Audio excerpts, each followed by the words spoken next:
Yan. Tsaka chicken. Minix ko na siya para isahan ng marinade. Yan. Tapos, ayan. Laki, oh. Ayan, binabad ko siya sa Sprite, toyo, paminta, bawang, sibuyas, at kalamansi. At maraming paminta. Grabe ba, oh. Sarap.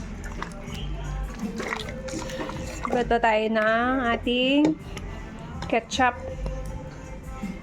Mas maraming ketchup, mas masarap.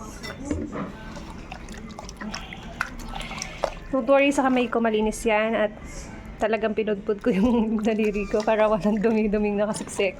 So ito, papaano natin to para mamayang mga 9, iihaw na namin siya. Para kapit na kapit yung lasa. So, kamusta ang inyong preparation ng mga food nyo? Okay ba? So, kahit hindi natin makumpletong pagkain sa lamesa, ang mahalaga ay magsama-sama tayong kumain, mga pamilya, at maging masaya. Huwag na natin ipilit pag wala. Okay lang, bawi na lang next Christmas or New Year. Bilog ang mundo, tandaan.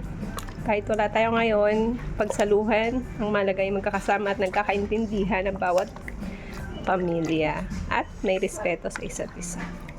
Maraming salamat po sa isang taong pagsuporta sa akin sa mga content ko.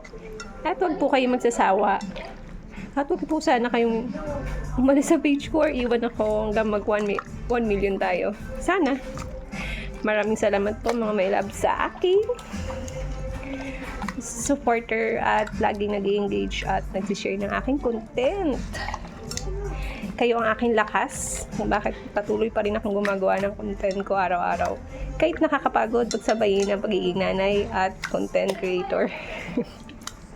Kahit minsan na napakahirap ng mga task ko kay Meta, pero ginagampanan ko pa rin araw-araw. Maraming salamat sa suporta nyo. Kahit hindi man kayo nakapagbigay ng star sa akin is okay lang.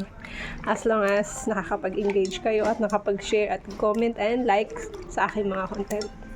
Maraming salamat mga may loves, and God bless you, and advance Merry Christmas and Happy New Year. God bless everyone.